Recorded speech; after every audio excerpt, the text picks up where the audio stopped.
Hello, everyone. Welcome back to the Catabolic Window. Fuck knows what episode 96 or something. I don't know. It's been a minute. We're here this week. We've been joined by a special guest, Sam Hayward. Luke's eating, so you know what? We'll just pass the mic immediately to Sam. Sam, mate, how have you been? What's going on with your day so far? So today's just been pretty routine. I've been good otherwise. Just enjoying basically a very slow January. Of course, not a lot happens, but yeah, basically just a bit work in finance. So not a lot happens in January because everyone's skint. Nice. It's good fun. Good fun. Nice, mate. I'm immediately going to fire you a question. Finance. What was the draw to finance, or did you kind of fall into it? This was completely like incidental. Never intended for it to happen. I graduated from university. I went back to the bar job that I was working at, and I basically just like got into a habit of working in the bar because I actually really enjoyed bar work and like just the nightlife. And then a friend of mine that I went to school with, he's like, "No, you can't still work in the bar, mate." He's like, "You got a degree, you're smart." He's like, "You need more than that." And you know, when someone gives you like one of those false promises, like, and he was absolutely off his face on a number of extracurriculars. He's like, "I'll get you a job. I'll get you a job." And I was like, "Yeah, of course you will." And like, for nothing of it. And the next morning, a call from like his company, saying, "Oh yeah, we've been given your details for a referral for like a job." And then literally like 48 hours later, I was in the job. I was like, oh, "Okay." Damn, that's fucking hell. And that's how you got into finance, because some bloke who was ketted was like, "I'll get you a job." Yeah, pretty much. Pretty much. Word. Bloody hell. Yeah, like thing is, I like went for the interview, and the interview again was with somebody else we went to school with who was like a few years older than us, so he already knew of me. And yeah, it was basically just like it was so quick. But you know, when someone like says something, when they're absolutely just not with it, I was like, yeah, whatever, just talking nonsense. It was just the fact the following day I got a call saying, "Oh yeah, by the way, we've been told that you're looking for a job." I was like, "Well, I'm not, but I'm open to like at least investigating it." Yeah. Yeah. Exactly. So that's where I was at. Sorry, mate. No, the crack on. I was going to say. It was open to more money. When you were at the bar there, is that when you were at like your heaviest? Yes. I mean, I think I was at my heaviest pretty much as I graduated. About you. Yeah. So what? This happened just before like the actual bulk of the weight loss had started. I'd already sort of just got the ball rolling, so I was already down like 80 pounds. But yeah, no, when I was in the bar sort of just after graduating, that was when I weighed my heaviest. This was like 2017. I was like 190 kilo at the heaviest I saw on the scale weight. And none of that was good size, unfortunately, because that would have been great. I think your legs were all right. Yeah, they had to be, because they carried my heavy like frame around all day, and I was working two like manual jobs. So I was working in the bar at night and a glazier, like on building sites by day. But yeah, no, I think it was just after graduating when I was my heaviest, because I only worked in a bar like part time. So it was like get some beer tokens, and then I was drinking 6 nights a week. And I lived above a kebab shop, so I was getting a kebab 6 nights a week on top of all the other stuff I'm eating. So I graduated at my heaviest, and when I went back to work, it sort of just came off naturally because I wasn't eating or drinking as often, but still had no sort of urge or desire to lose anyway. I was like, I'm a fat boy. I'm jolly. That's how I used to say. I'm fun and jolly. I'm fat. Yeah. I was going to say, what the fuck were you eating if you were working 2 manual jobs and 190 kilos? So I tried to do like one of those diet recalls because I'd love to like film it one day, trying to attempt to eat it, but I think I might die. Yeah. So, like I did it. I did like an average day in my life. So like for me back then, breakfast would be like 3 or 4 slices of doorstop bread with half a jar rather of Nutella on the 4 slices of bread, and then I'd have an entire box of cereal, and that was breakfast. Damn.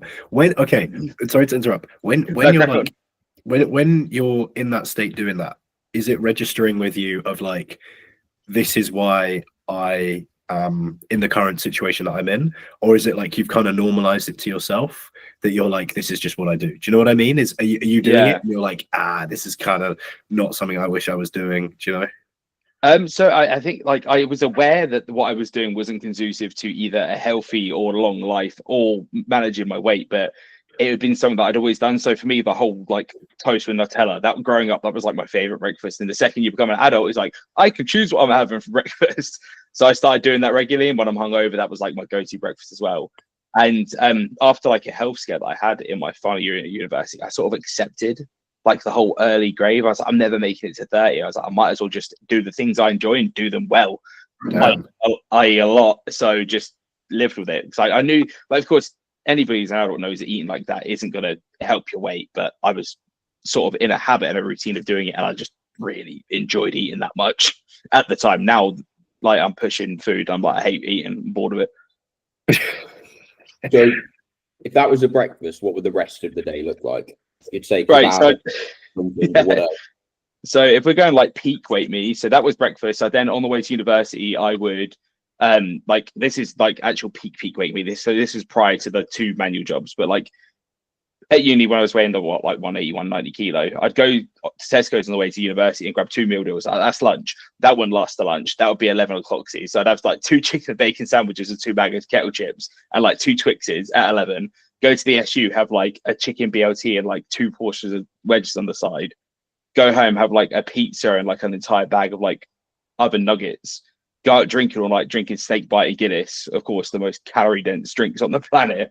And then on the way home, just whatever change I'd left in my hand, go to the kebab shop I lived above and be like, boss man, what can I get for £3? And he don't give me like 8 bits of chicken and chips. And that was like 6 days a week. That was my routine. Damn. Was it like a case of like your hunger signaling was kind of leading you to eat that frequently, or was it purely like it's there, I want it kind of thing? Oh, I've always had like a ridiculously high appetite. I'd say that, but right now I'm pushing food and I'm bored of it. I think I've gone through like this switch, my brain and like my actual hunger sort of signals are a bit more in line. But growing up, I was always hungry, like no matter what. So I was always like a bigger kid. So I always had that just innate underlying hunger. And then again, because I liked it, I was like, I'm just going to keep eating. I really enjoy this. I'm just going to keep doing it because it tastes good. Food is good.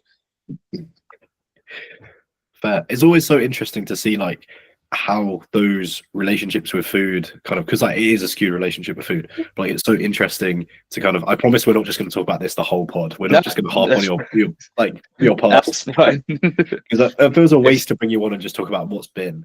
But like, it's so interesting. Like, what do you think kind of, was it just a case of like, as you grew up, like you mentioned, that kind of hunger signaling never quite quietened down and you kind of almost like progressed to your food? Or was it like there was a catalyst, or kind of, because obviously there was a catalyst to get into the shape you are now, but was there one that kind of got you into the previous?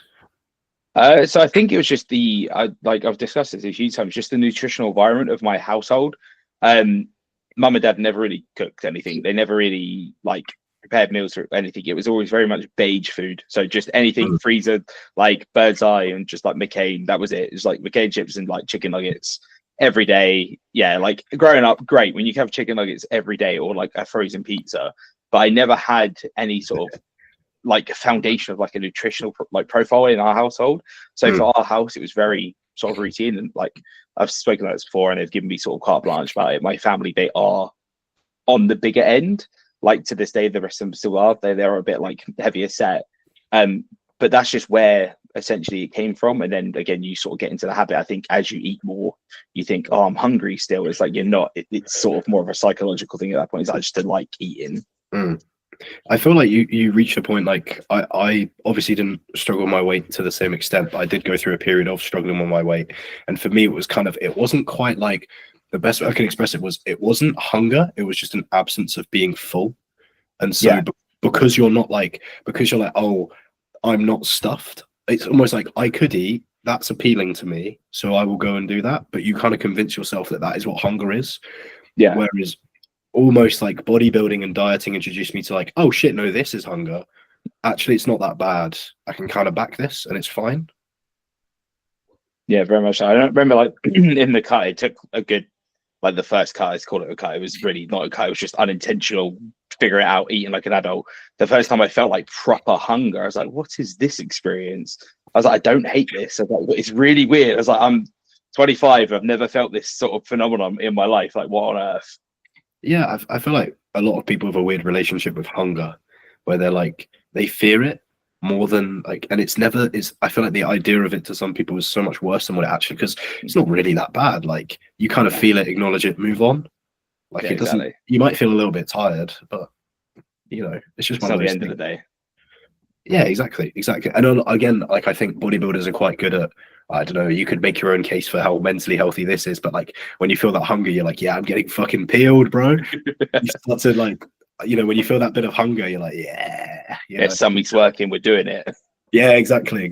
Yeah, it's like people wanting to be hungry in diets. It's not a bad mindset to have, though.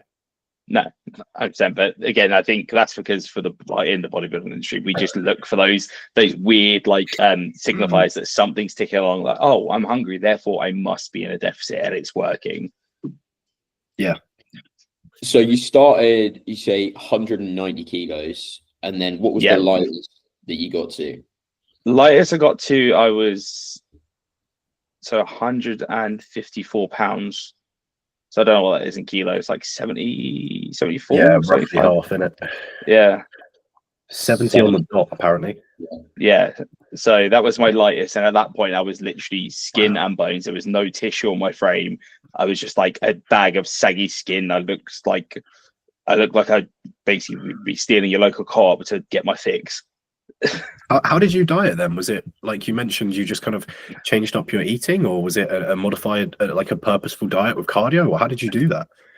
So the process and how it started was really based in something completely silly. It wasn't, again, because I was like, I need to lose weight, I want to live longer, because like I said, I had this really sort of dark sort of mentality behind it. It's like, I've always been fat, I've always abused my body. I was like, I know that, because like I said, I had like a really big cardiac scare, rushed into hospital when I was like 23 at university. There's like, your experience cardiac like arrest like symptoms, we need to get this checked out. So I was like, 30 is never happening for me. But yeah, no, one day at work, I was sat there while I was still working at the bar. I did like the math. I was like, I'm paying £200 a week to get taxis to and from work, when the bar I worked at was a half an hour walk or like a 15-minute cycle away. So I was like, why don't I just start cycling to work? I was like, I just borrow my dad's push bike. When you weigh over 400 pounds on a push bike, what should be a 15-minute cycle? It's not a 15-minute cycle. But that's pretty much how it started. It was like, I just want to I want to save a bit of money. And then that was how it started. And I think after like the first 3 months, I remember I had to go out shopping for like jeans like 4 times. I was like, I'm apparently changing, and didn't even change like any of my diet approach. And then it basically progressed from there. I was like, there's got to be a way to make this better. There's got to be a way to make this easier. Or there's got to be some way in which I can actually expedite and speed up this process. And then went down the rabbit hole, ended up falling into the whole Greg Doucette thing, like eat more, like eat less, move more sort of thing.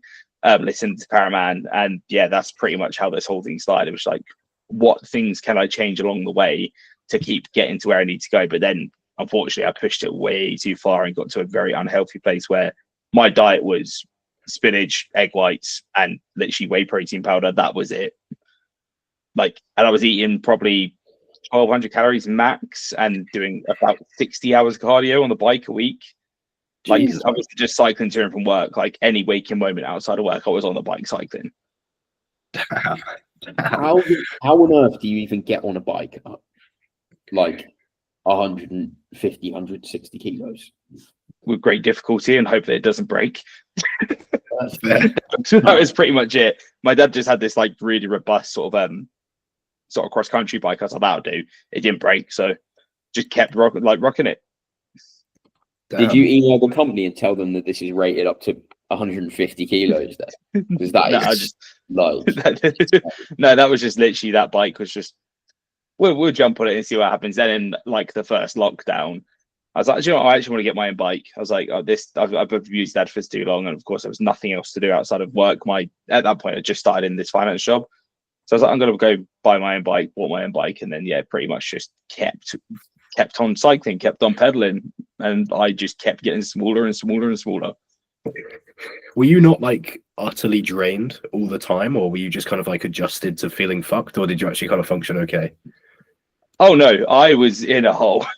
But I like couldn't see it, because to me it was like, this is the price of being fit, and like it was like, this is just the cost of like business essentially. It's like feeling like ass, having no energy, and being hungry is the cost of not dying tomorrow. It's like just what has to be done. But like now I know that that's probably not necessary unless you're like deep prep. Like unless you're like deep prep, like a few weeks out of that degree of like, I couldn't get out of bed, I couldn't sit down for more than 5 minutes because like my glutes would hurt, sort of thing. It's just not a fun experience whatsoever. Damn. Do you think have you sorry, I don't know, have you prepped before? Have you got prep plans? I haven't prepped fully because every time I get like down to a certain degree of body fat where I've got a lot of excess skin, I actually Okay. start to look worse. It's a really weird like phenomenon with my body. Like up until a certain point where I've got like a bit of sort of tissue underneath the skin, it sort of molds to my muscle. And then once that final sort of few percent starts to drop off, my skin just starts to sag off me. You see less, Oh. which is like a really weird situation. It's like I'm getting leaner, I feel worse. Like I know that I'm digging into new territories of leanness, like, but for the most part, I look worse because my skin just doesn't fit my tissue, it's a really weird situation, which is why I'm like pushing hard this year to just put on as much tissue as possible. So the next cut next year and potential prep, like still TBC, like if we're going to prep, I might look a bit better getting down to like stage condition. So like kind of almost just fill that tissue back out so that it hasn't got as much room almost. Yeah, there's not as much sort of void between the skin and my actual tissue. But then I'm like, realistically, I'd have to be like 250, relatively lean for that to happen based on how much skin I got. It's insane, like just seeing sort of the change that you've gone through from so overweight that it's going to kill you to essentially anorexic. And then I think I would have got like diagnosed if I went to like a doctor for it. Yeah, that's sort of the point that I almost got to with like the Greg Doucette type of thing, where I was like fucking obsessed. Like if it was 5 calories over, I was doing 5 calories worth of steps. Oh yeah, 100%. Like I've been in that place. And go on, mate, go on. And then you're now like train natty, put on a good chunk of size, then got on gear and like literally fucking morphed. I said this to you a while back, like it's the best response to steroids that I've ever seen. I think that's because like I always like to sit there and think like, yeah, I've got the genetics right. I've got like that gear, like response genetics, great. But I think for me, it was just my body responded to going from having the whole being a hypergonadal to just like eugonadal and then slightly more. So I think although I did the 3 years natural training where I did put on a decent amount of size, I did all of that with the same level as testosterone. It was like a 10-year-old boy. I had no testosterone in me, so I was like still managing to build it, like just by training hard, eating well, and just staying consistent. But then I think the second we put in it was just over what would actually be like sports TRT, that whole fancy thing. It wasn't like it wasn't like a full cycle. It was like let's put in a little bit more because you have none. Because if we put in like TRT, you're basically bottom end of normal. And then in the like first month, I was like, Christ, I was like, I've changed. And then we kept we pushed it up a little bit more. And then suddenly it was like, oh Christ, no, things are really ticking now. Like, so I think it's just my body responding to the years without the testosterone. But then also now I've had, I'm 6 months deep into the whole assisted realm. I'm still growing at like a kilo a week without any change to my sort of degree of like leanness. I'm like, okay, something's happening. That's crazy. I thought maybe it's like you almost primed yourself accidentally to be like a bigger person, and then because you kind of set yourself off on such a back foot with testosterone and trained that again you've almost got this like overcompensation. That's so interesting. That's crazy, man. Holy shit. Who's your coach currently? So currently I don't actually have a coach. I've just stepped away from my coach. I was with Team Evolution under Ben. So Ben Hames. Oh, nice. Yeah. So I worked with him for a year, did a year with him, like got in place some really good sort of like, I already had sort of an idea about training and sort of nutrition, all that. So at that point, I'd already been training like 2 years. Like I called it sub natty. I put on like a decent amount of size. I had like my training variables down, my nutrition down, but I wanted that whole structure and then a bit of guidance on how to just make things slightly better. And then with him, I always knew that if my test result mid last year came back again, hypergonadal, I'd want to go on, but I didn't want to do that on my own. So I did a full year under Ben, and then this year, because I'd learned what I needed to learn, I wanted to go away and do like some really hyper sort of. I'm calling it like an experiment. Essentially, I'm just trying a bunch of different things, running blood work every 2 weeks, and just seeing how my body responds. But I didn't want to be attached to anybody in that process, just in case something goes wrong, and therefore nobody feels guilty for it because I'm taking full ownership of it. Essentially, it's like I messed up. This is on me. I had a bad term because this was me. Do you want to talk about any of those experiments? I'd be interested to know. Oh, just literally in a minute. So we had originally, like me and Ben discussed about sort of the deployment of like a progressive from going just from test. It was like once we run like a good sort of stint on test only, we'll start layering in different things. And I was like, okay, that's great on paper. I was like, what if, in my head, I was like, what if we keep pushing it up slowly, which would be the smart thing to do? I just never find my upper limit, and then I waste time turning the wheels to find my upper limit where I could have been growing more. So I've just decided to like throw the kitchen sink at it and see what happens. And so far, no side effects, no drama. I'm growing like a weed, and blood work has come back fine. So that's the experiment. So like I've chucked in a lot more mass than probably makes sense, and MPP. And so far, literally not one side effect. The only thing I've got is I'm a bit bloated because my estrogen's tiny bit elevated. But like that was what the experiment is. Like, hey, how much mass run can I get with? How much MPP can I get away with without experiencing sort of any detriment to my health or side effects? And it's like currently a lot. It's like, so we're gonna wait. I sent off bloods on Monday, so if they come back clean or good, it's like, okay, I'm gonna chuck in more, and then in another 2 weeks run the bloods again, and then again if they're clean, just keep doing that, and then next cycle it's gonna be like, okay, what other things can we layer in, like HGH and a bunch of other things that just to top it up. So that's what that is, because I was like, I know that if I was to work with somebody, they'd be like, how about we add in like 300 mass run, just see how that goes. I'm like, or we can add in, let's just say 500 mass run, wait 2 weeks, see what happens, nothing. Leave it another 2 weeks, see what happens, nothing. Okay, let's put in MPP, but instead of like 150, let's put in 500 and see what happens. Nothing's happening. I'm just getting bigger. Like, it's almost like I have this really weird said, I want to sit there and say that, but my body just doesn't respond poorly that I found so far to the things that I have decided to experiment with. Damn, fucking hell, fair play, mate, fair play. I mean, again, like, I think it's wise to kind of not do that with a coach, because it's like, then no matter, even if you two have that agreement, if you and Ben sit down and say, look, Sam's going to do what Sam wants to do, if something were to happen, it still could kick back onto Ben, even if you're... Yeah, that's why I was like, I want to go on my own. And plus, on top of that, one of the reasons I wanted to work with myself is that I started coaching this year. I was like, I want to go through my own sort of check-in process and actually just try to refine that so that my clients will be better off, because it's not me just telling them do X, Y, Z. If I live it and experience it, I'll be able to refine it and make it sort of better for them as like an actual service. But yeah, it was a big part of me was like, I don't want anybody to be attached just in case I experience like a really weird like turn or sort of spiral or something goes wrong with my blood work or health. And then I'm like, the hand on, that's on me. That's entirely my own doing. I don't want anybody to be linked whatsoever. Fair. So is the plan kind of like collect some data on doing some pretty crazy shit, if you know, yeah, if you don't mind me saying, because no, Jesus Christ. Yeah, I wouldn't advise anyone at home do that, but no, please don't. Like, don't do it. I'm just aware that that's why. I mean, it's costing me an absolute arm and a leg to do blood work like every 2-3 weeks. Like, it's not a cheap process, but again, it's just so over these 6 months, like, what can I get away with?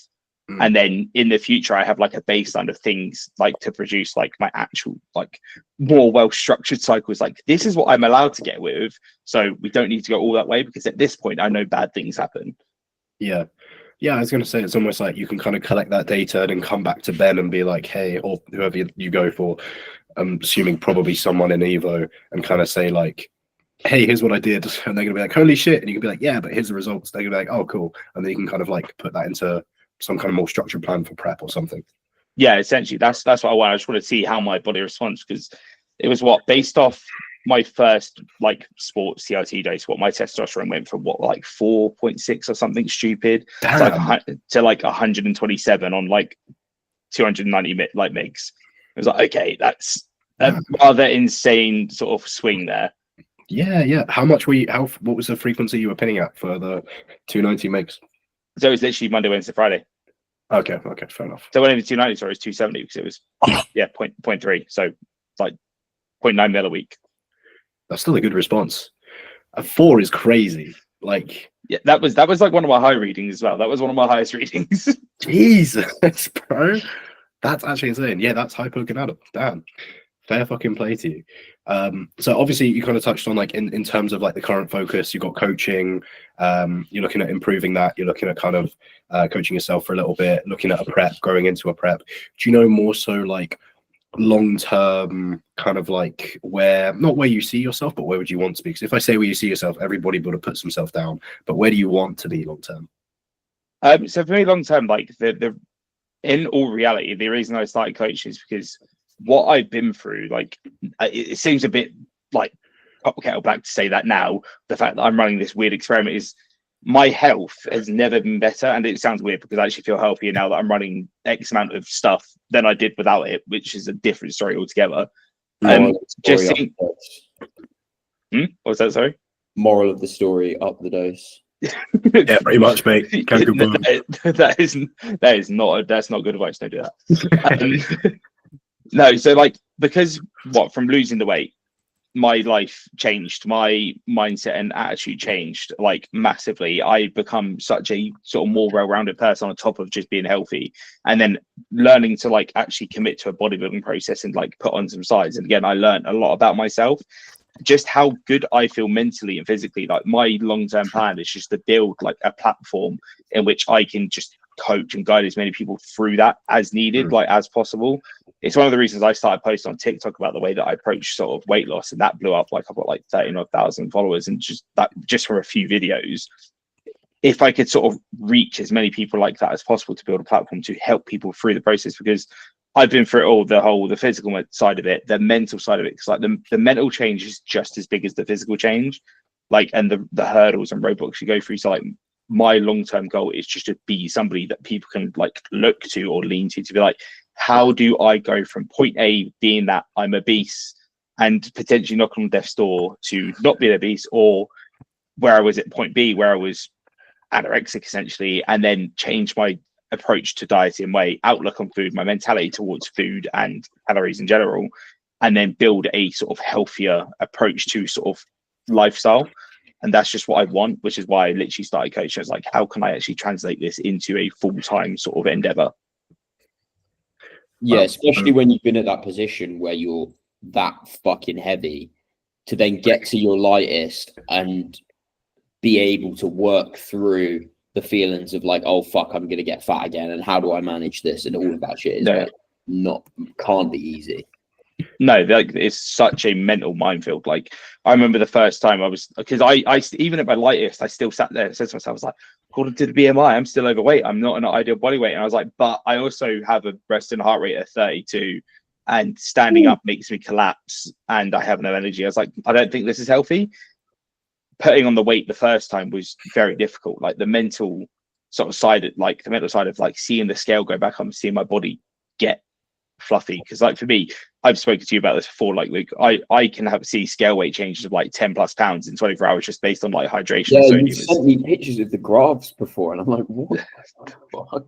Yeah, so like it's the whole excess skin thing. So like the mental side of it was so difficult, but now I'm like, okay, it's part of the process. It's like, just because you put on some weight, it's not a bad thing. It's not inherently bad to put on weight. And now I'm deep off season, I'm running watery compounds, I'm basically a marshmallow, but I'm like, do you know what, at the same time, since I put on the initial like marshmallow weight, I've not changed my degree of like leanness. I'm just getting bigger, and it's a part of the process.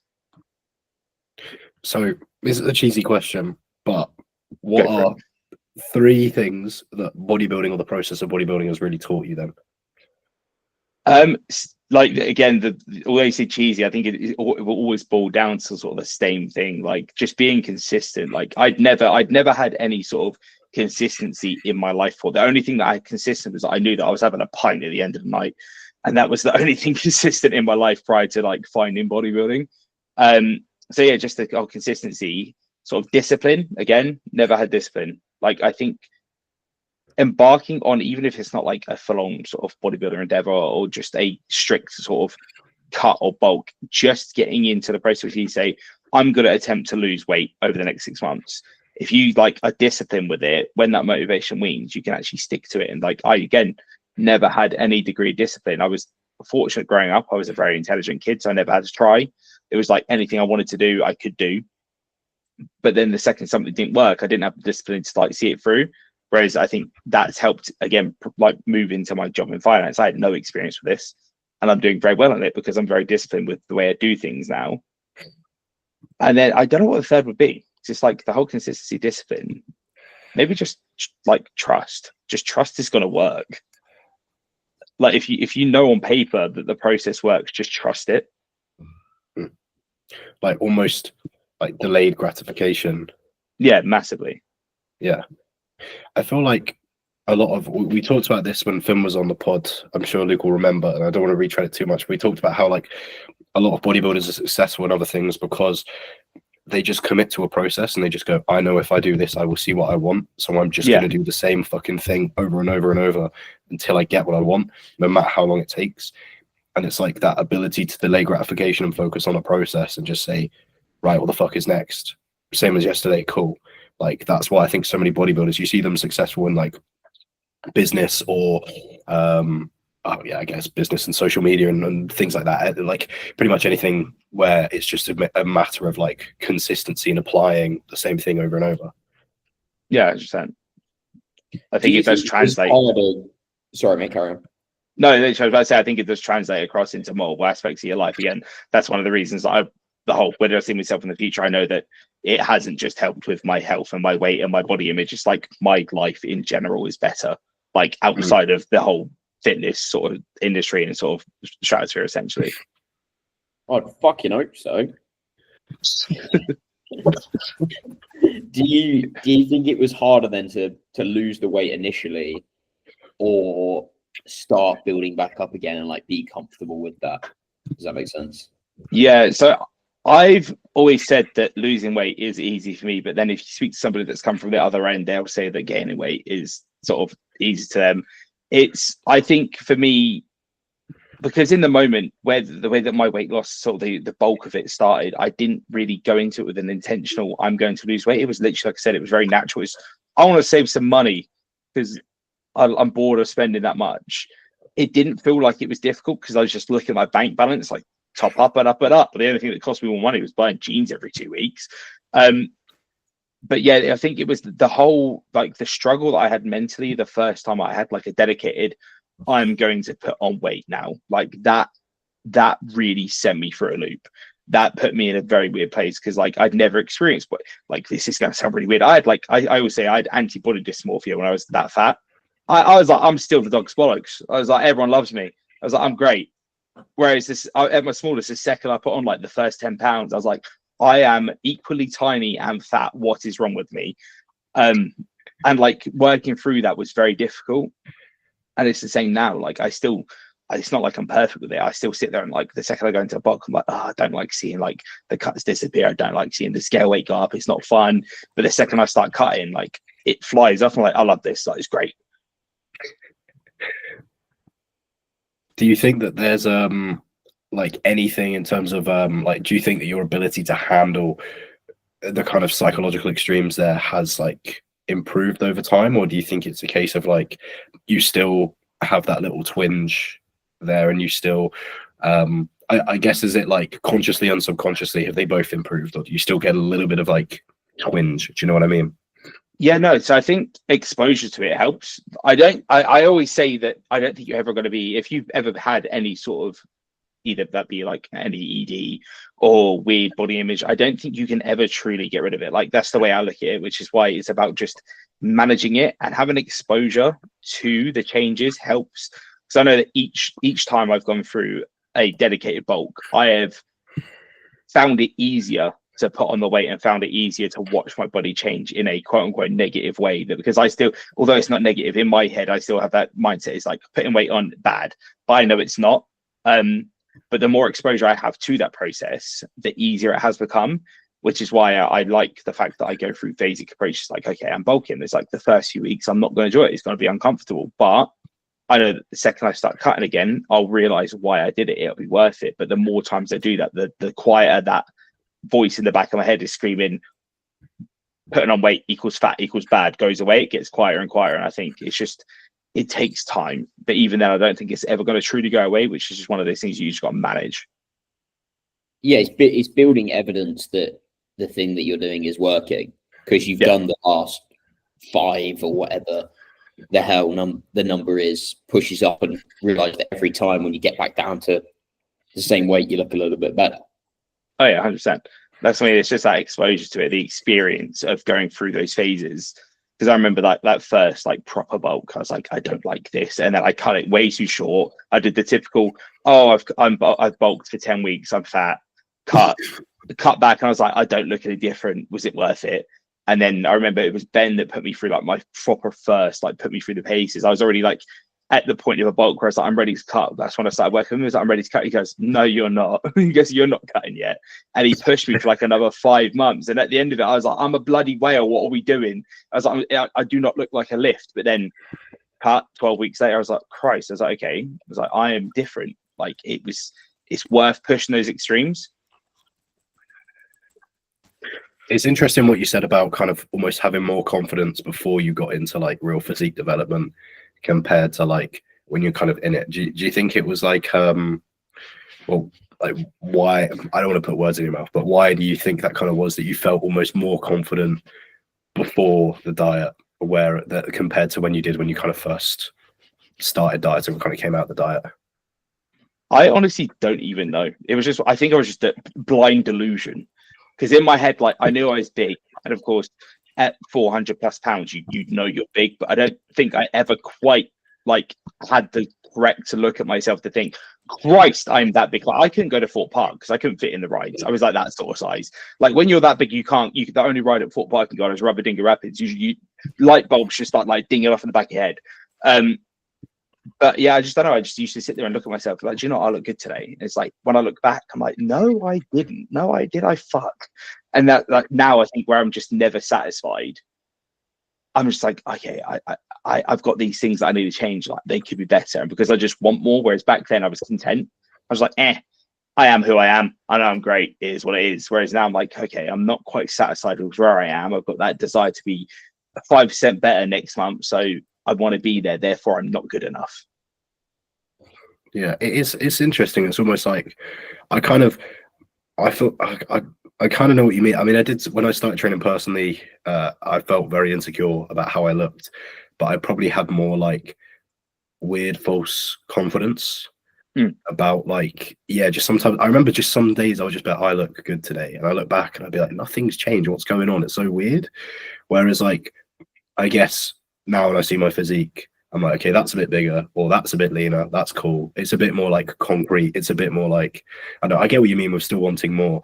It's just so interesting. It's almost like, I don't know, I guess you hold yourself to a lower standard, or you just kind of are like, I remember thinking I'll never look that way. Like whenever I saw people who were like, had muscularity or abs or whatever, but yeah, that'll never be me. So if I had a day where I just didn't look that fat and I just looked skinny, I'd be like, yeah, man, I look great, you know? Yeah, 100%. Luke, anything you want to add? I'm keen to do my favorite line of questioning. I already know what the answer to one of them will be. Is I had something and it's now completely slipped my mind. That's always the way. The amount of times that we edit out thinking silences or gaps, or the amount of times like they get edited out is crazy. Right, I'll crack on the question. It's what post is for, isn't it? Edit out when Luke thinks is what he needs to go through. Yes. Doesn't happen that often. Normally I just tell Jack to shut the fuck up because he's being annoying. Yeah, we edit that out constantly. I just get berated. You can tell it's like it's not the time that we usually do these. I'm like trying to keep myself engaged. It's been a long work day. Anyway, right. So we've got some usual questions that we kind of put our guests through their paces with. I'm making them sound more intimidating than fun than they are. I know one. Right, yeah, so give us your nightmare meal plan. So like food for an entire day that you would absolutely hate to eat. Right, that's really difficult because I genuinely don't have one. Like I could eat anything and everything and I wouldn't care. Would it not just be what you used to eat then? I mean, yeah, I don't know if that's a meal plan because that's like a weekly shop for a family of 4 in a single day. Well, it's still a meal plan, isn't it? Yeah, actually, yeah, let's just go for that because like I said, at one point, just for science, I want to try and do like a day of that. Like maybe at the end of this, like push up, just like do a day in the life of fat me and see how many times I throw up. Mate, that would be good. Sounds very healthy. Sure. Extraordinary, probably like 14,000 calories minimum. How much did it cost you? Do you remember? there's a reason why I had a job at university, even though I got like top funding, like all the grants and loans and everything. I had the job to support the beer and food. Damn, that's crazy. I don't. Most people ever go for like they have food that they don't like, or they say something stupid like whey and tuna. The Marcus rule shake of you blend whey and tuna together and like pour that over your rice or something. Just salty protein. It's fine. No, like I think again that getting as big as I was, there's not a single food list, but I don't like. I will eat anything, just maybe not. It's the amounts that drive me insane. Fair. Do you have any like more preferred and least preferred foods out of like the traditional foods that you have in a rotation or traditional bodybuilding foods? Are there ones that you lean on more so or kind of lean on less?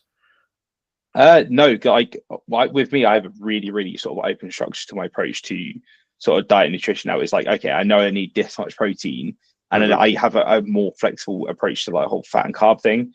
So the whole sort of traditional approach to bodybuilding, one thing I will say is I just always crave veg. I probably eat like 3 kilos of veg a day, which to most seems insane, but I just love eating veg. Like that's probably one thing that I would say, like not a nightmare scenario, but for most people eating that much veg would probably either make them sit on the toilet for 6 hours or just hate eating. But no, I literally don't like that. Probably the worst person to ask that, because I genuinely just enjoy pretty much everything that I eat. There's a reason why I eat regularly. There's not one food that I sit there and put in any of my plans. I go, kind of don't want that today, because I don't like build any plans or meals that are like that. Okay, gotcha. Next one is, if you could coach any historical figure, who would it be? They don't have to be a bodybuilder. Who would be? Just any historical figure. Any. You get them into the gym. Who? Rowan Atkinson. That's just Mr. Bean. Oh yeah. Just imagine trying to teach him how to do like proper range of motion or something. You just sit there doing like some proper over the top caricature of it. Yeah, mate, his ROM would be insane. Holy shit, can you imagine? Yeah, exactly. It'd be great fun. Leg press, his knees would be at his ears. That's great. That's a good point. All right, we'll go for if you could coach any historical bodybuilder, who would it be? Ooh,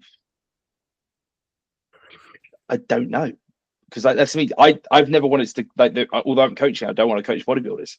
I don't know if I would want to.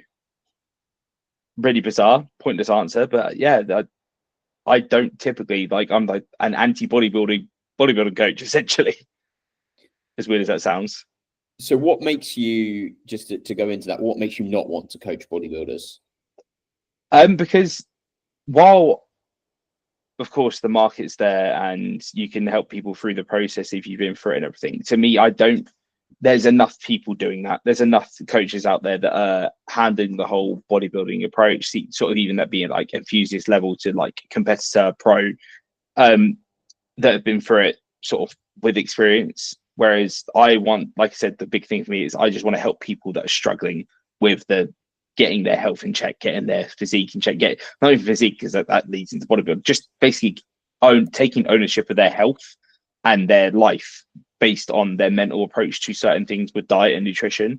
And that's the only sort of people that I coach. Like I've turned a few people away so far that like, oh yeah, I want to get into bodybuilding. I want to sort of like a couple of years potentially go into a show. I'm like, I can help you get the plans in place and like the structure. I was like, but I have no desire to take you that far. At that point, you're probably better off going to somebody else. Yeah, like when I think about my client base and like the transformations that mean the most to me, it's like the first guy that springs to mind, a guy called Peter, who I've been PTing for a couple of months. Like the first couple of times I saw him, he literally couldn't get up the stairs properly. And I'd feel bad when I was like, oh, all of the equipment that we needed downstairs is either we've used it or it's busy, and it's like we need to go upstairs. And it'd take him like a good couple of minutes to get up to 2 flights of stairs. And now he's like fucking speed walking through the gym. Or when it's like a typical Gen Pop client that literally has no idea how to fucking train, and they get to the point where they're then coming to you and going, I want to train more. I really like this. This is really good. And just shit like that. Like those transformations are really fucking cool. Because yeah, like people that bodybuild have sort of got their shit figured out. So I get what you're saying there. I think that's really good. Yeah, that's what I mean. So that I genuinely don't have a bodybuilder I would want to train, because to me, it's never in my sort of future plans to be like, oh yeah, I'm a bodybuilding coach, or I'm a prep coach, or I tried like anything. It's like I just want to be a lifestyle coach essentially. I definitely want to train Lee Priest. I just think that'd be so funny. And he's like 5'2", the same height as you. Yeah, mate, he's hilarious. All I ever see is that he's just constantly like kicking off on Instagram with all these changes to IFBB and everything. That's the only two things I ever see in Lee Priest. Like his recent one about the pro card thing. He's like, they should give out less. It's just making money off your cards at the end of the day. It's like valid. Yeah, he goes nuts. He goes nuts. Okay, 2 more. Jack's microphone has died, so I'm going to be doing Love the rest. Yeah, not very ideal for him. Not very ideal for him. How did you, this isn't necessarily so quick fire, how did you find, with everything that you've been through, sort of how your family have processed this and like what's going on with you and just the people around you, like their reaction? There was a lot of resistance to start off with, like a lot of resistance. My family, they didn't enjoy it so much because while I didn't know that I was being very lethargic and arsey and sort of snappy through the original diet, who'd have thought when you're starving and knackered you will be. Yeah, like I was called dad of the house, like because I was the grumpy old one, even though I wasn't the old one. So yeah, my family, they weren't so much proud of it. While they were like proud, and they always talk about how they're like extraordinarily proud of like what I've managed to achieve, what I've done, and the fact that now I'm like progressing that into potentially helping other people. Initially, there was a lot of pushback, and then sort of my social circle, unfortunately, a lot of people just got removed because they didn't fit where I was going. They didn't like it. There was again a lot of pushback. A lot of them did the whole, oh, you think you're better than us now. It's like, I never said that. It's like, yeah, but you won't do anything but this, that, and that. It's like, no, I will. It's just I don't drink every day. It's like I maybe drink once a month max. It's like just because I don't want to go to the pub, I'll come, but I'm not going to drink. And to a lot of people, it sort of it makes them have that like retrospective look at themselves, like, okay, it's like if I'm not like if he's not doing it, there's something wrong with me, so they take it out on you. So I had a lot of like close friends sort of have to unfortunately fall off, and then it took a lot of like my close circle, which they joke about it now. It's more of just like a running joke. There would never be a time that they would be like, oh, you like it's okay, you can skip the gym, like we'll go to the pub. And it's like, no, there's like, oh John, just 1 or 2 pints, like, just do it for me. So have a pint for me. I'm like, why do I have to have a pint for you? Like, how does that help you? But yeah, like it was a lot of pushback, but now I think that was because when it started, no one thought this was actually going to work. It was like, oh, it's just another phase. It's just another fad. I'd dieted in the past. I'd attempted like keto and bloody carnivore and Atkins, Weight Watchers, everything. Nothing worked. Because it's just not one of those things. Just enjoy yourself. Go back to being the fat, fun one. Now I'm not fat or fun, apparently. So yeah, it's. I mean, the quote unquote average person struggles with that when they start a diet of like people thinking, oh, it's not going to work. Just go back to it. Yeah. Let alone with where you're at. And I find that really like a really funny societal thing. You see it with celebrities and like actors, actresses. They get typecast as like the fat jolly one. Yeah. And then when they lose the weight, people are almost mad about it. Yeah, that's what I mean. It's like, how dare you? You were supposed to be fat and fun. Yeah, it's you like, were like representing us. Yeah, it's like what happened? Like you're not part of the group anymore. Why? It's like you were the fat friend. You were the one that made us feel good about ourselves. Now who do we look down on? It's like, well, that doesn't mean you're my friend, is it? Yeah, and as you say there, like the real friends that you've got, you still see now, you still stick around. And there's this really like lonely in between phase when you start something like this, and that was probably where I was at, like 2019 to 2022, where you don't really have any like real bodybuilding friends, but you're sort of moving away from your old friends, and yeah, you suddenly found that new circle. Yeah, it's weird. It's a weird disconnect. But like I said, the people that like are meant to be in your life, that like my friends, my closest like circle, they'll still joke about it. They still take the piss. They still call me fat. Like I'm like, we know that's objectively false. Yeah, but you're a fat fuck still. It's like it's fine. And then every time we're going to box, is this the one? Are you going to be a fat boy again? I'm like, I'm getting a little bit bigger, but I don't think I'm quite ever getting to 400 again. So I'll go on, do it. Bet you can't lose the weight again. It's like, bet. That's nuts. That's absolutely nuts. Okay, last one, mate. What do you think is something that the fitness industry isn't talking about enough? Ooh. I don't know, because one of the things that I think needs to be talked about more, and like it's again becoming way more popular because you can get it prescribed online now. It's just the deployment of sort of GLP-1s and everything. There's a reason why they exist. A lot of people say that, oh, it's a shortcut. It's like, no, it helps. Like some people that struggle with obesity, and like I've always had this thing with like eating addiction. Like I had an eating addiction. If you have an addiction to nicotine, if you stop taking nicotine, you're going to feel a bit shitty. You can't stop eating, so you can never get away from your addiction because you have to eat at some point. And like it's very hard to sort of break that addiction cycle. And I had that. And like I think with the whole, we have what, semaglutide, tirzepatide, whatever the other one is, or Mounjaro, whatever it is. While it's all in like the mainstream media and they're like, oh yeah, this new celebrity weight loss drug, I think it still needs to be accepted more, because a lot of people push back and it's like, oh, you're just taking the shortcut. It's like, no, it's a tool that we need to utilize. There's a reason why they were developed. There's a reason why they're being rolled out. Like they can help change people's lives. They can potentially save lives. If you're somebody that is like, all right, I was 400 pounds. I knew that if I carried on that way, I probably still wouldn't be here now. It still freaks me out to say that. But like if there's people that, again, as big as I was or heavier, if they've tried dieting numerous times in the past, but their sort of relationship with food and their hunger signaling is so sort of off center, just deploying something like that, a bit of pharmacology, like if it's going to save a life, fuck it, let's do it. But again, there seems to be this weird stigma about it. Same with like using sort of enhancements. Everyone's like, oh yeah, but you're taking a shortcut. It's like, well, I was already bigger than you, sub natty. Like I was bigger than you without any testosterone. Now I'm just monumentally bigger than you with testosterone. It's like, just keep crying about it. Yeah, it's like I took the thing that was developed to help people with no testosterone. It's like I had none. I needed some to make my life better because it didn't just change my physique. Like Christ, having some sort of like no brain fog and anxiety and stuff again for the first time was like monumental. But that's a different topic. But yeah, no, the whole what I think he's talking about is just breaking that stigma behind the use of drugs to help people through like weight loss. Even then, like the whole, just to go on the bloody running meme with what is it, Jack's Fitness, whatever his name is, and he like taking MK or some shit. I think for people that are genuinely like anorexic, giving them the support and or pharmacology to help them put on some size, like it's there at low doses. The risk is moderate and or non-existent, and we know that having contractile tissue is healthy long run. So what's a year, like if you were going to do like a run on semaglutide for like a year, what's a year on a low dose of something to help somebody get an appetite and put on some size, so therefore they're not going to be frail by the time they hit 40?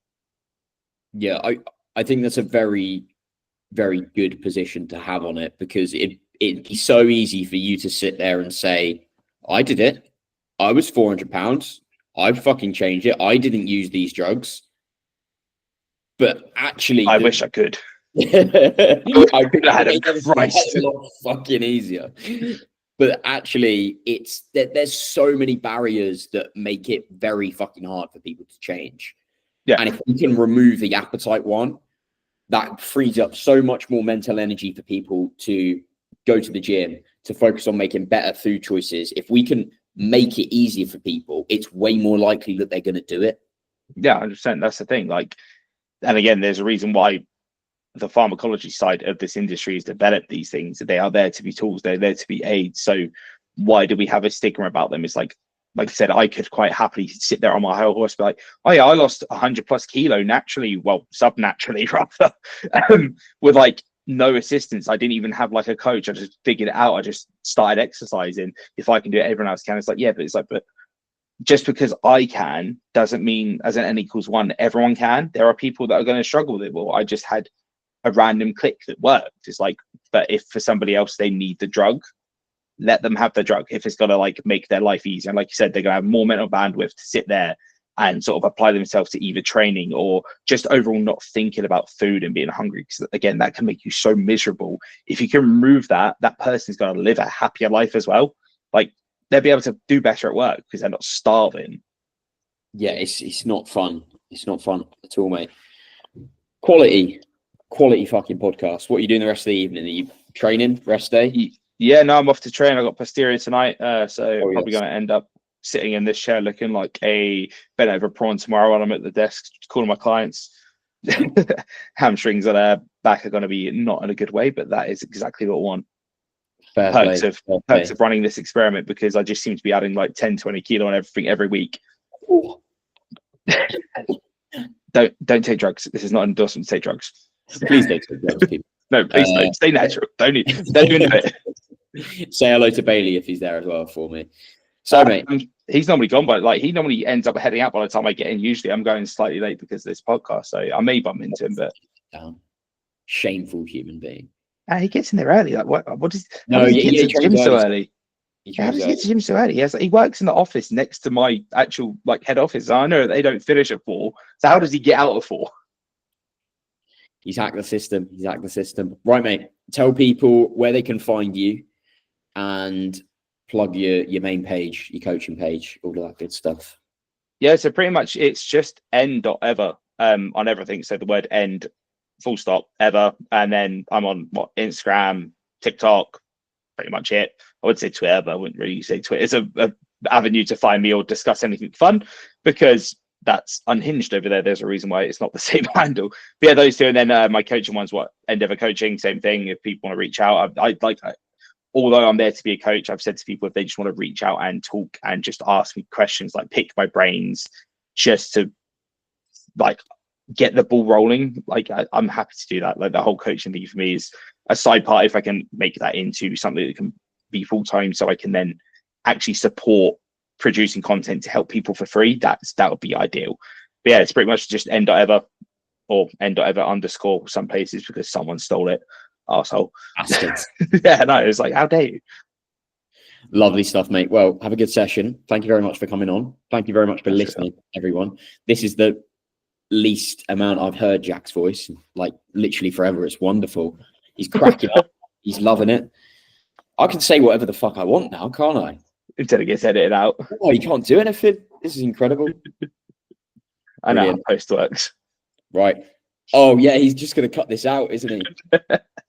Fuck you, Jack. See you later, Sam. Have a good session. Yeah, have a good evening. In a bit, boys.